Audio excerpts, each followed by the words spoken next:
Perkenalkan, nama saya Ernawati Marbun. Di sini saya akan membahas mengenai bab 1 pendahuluan. Yang pertama adalah latar belakang.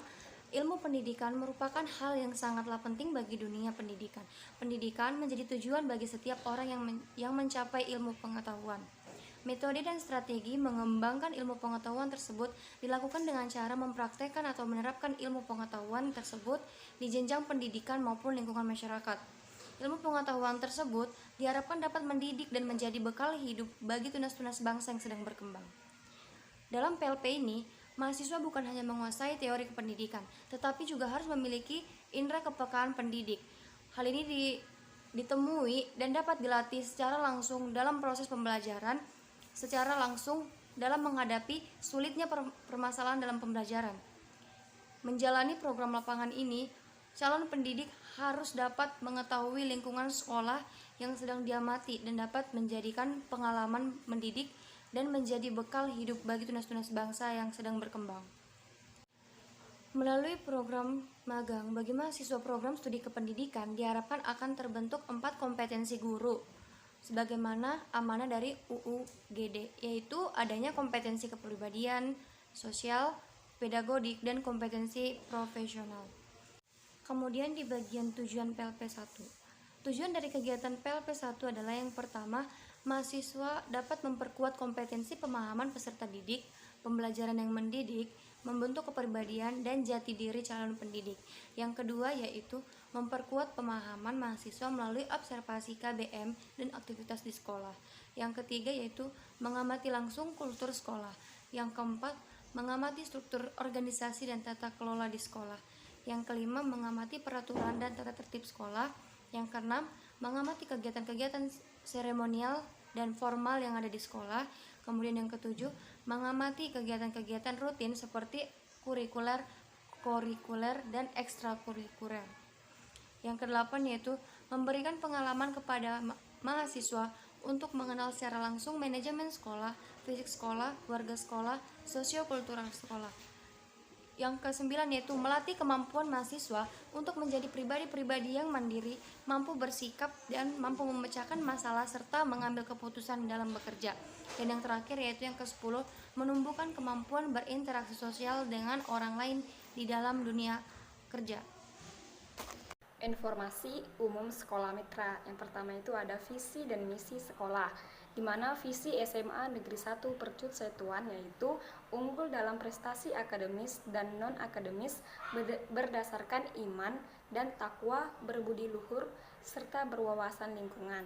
Sedangkan misi dari sekolah SMA Negeri 1 Percut Setuan yaitu yang pertama ada meningkatkan nilai rata-rata ujian nasional, yang kedua meluluskan minimal 50% siswa-siswi masuk perguruan tinggi negeri, yang ketiga menjuarai olimpiade tingkat provinsi, yang keempat menjuarai olimpiade guru-guru berprestasi tingkat provinsi, yang kelima itu ada menjuarai bidang olahraga dan seni tingkat provinsi, yang keenam menghasilkan siswa yang mempunyai nilai lebih dalam keagamaan, dalam kurung siswa muslim mampu membaca Al-Quran dan siswa non-muslim mampu berkhotbah.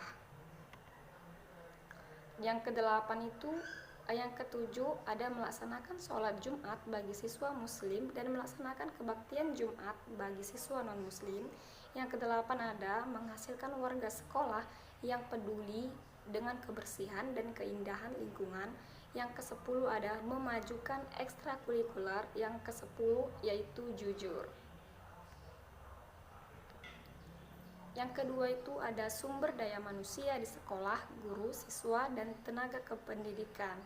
Nah, guru yang ada di SMA Negeri 1 Percut Setuan itu ada berjumlah 71 guru dan terdapat 7 pegawai tata usaha. Yang pertama itu ada Ibu Nurmawati Sibarani, sarjana sosiologi dengan jabatan yaitu penata. Yang kedua itu ada Ibu Ronika Sitohang dengan jabatan penata muda TK1.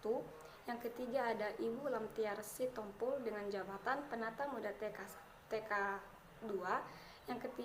Yang keempat itu ada Bapak Hasurungan Simanjuntak dengan jabatan penata muda. Yang kelima itu ada Bapak Khairul Anwar dengan jabatan pengatur TK1.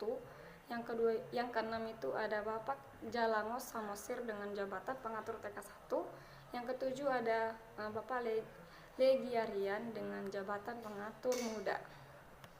Nah, selanjutnya itu ada data siswa keseluruhan, di mana terdapat pada kelas 10 jurusan MIPA terdapat siswa sejumlah 212. Kelas 10 dengan jurusan IPS terdapat jumlah data siswa keseluruhan, di mana terdapat pada kelas 10 jurusan MIPA terdapat siswa sejumlah 212. Kelas 10 dengan jurusan IPS terdapat jumlah 117. Jadi total siswa kelas 10 IPA IPS yaitu berjumlah 229 peserta didik. Selanjutnya jumlah siswa kelas 11 dengan jurusan MIPA yaitu 212, jurusan IPS kelas 11 dengan jumlah 133. Jadi total siswa pada kelas 11 yaitu berjumlah 345 siswa.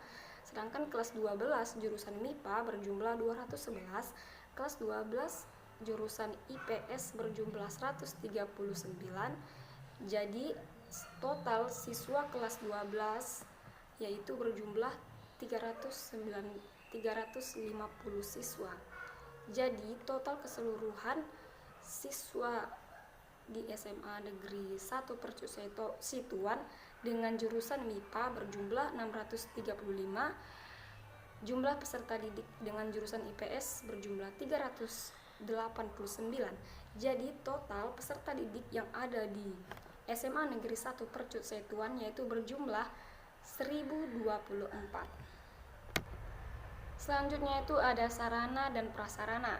Sarana dan prasarana yang ada di sekolah ini cukup lengkap, terdiri dari adanya ruang kelas berjumlah 31 dalam kondisi yang baik, 5 ruang laboratorium dengan kondisi baik, 1 gedung perpustakaan dengan kondisi yang baik, dan Masjid Nurul Albi sebagai tempat beribadah dengan kondisi yang sangat baik.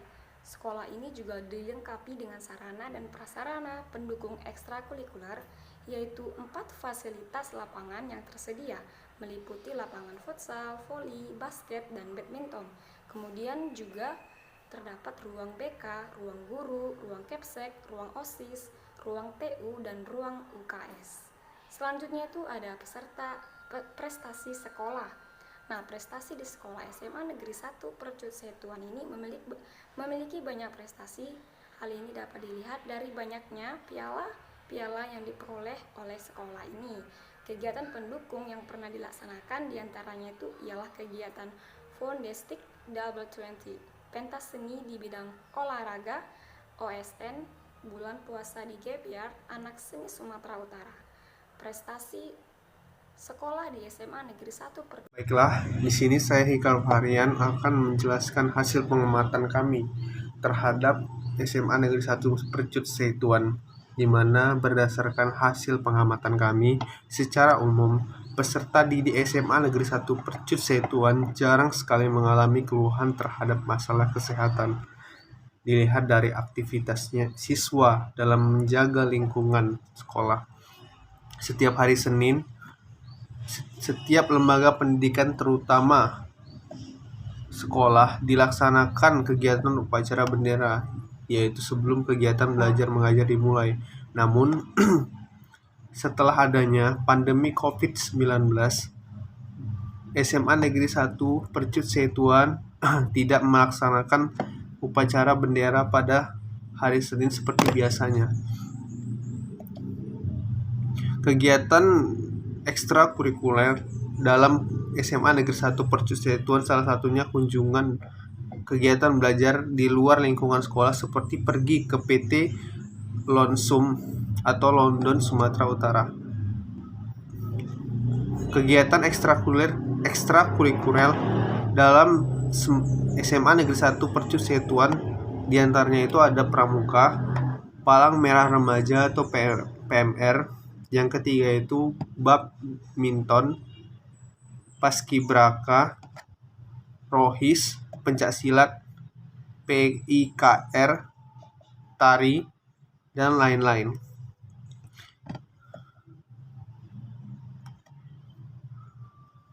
Selanjutnya, di dalam SMA Negeri 1 Percut Setuan juga menerapkan praktik pembiasaan dan kebiasaan positif di sekolah, di mana siswa itu menerapkan 10 budaya malu.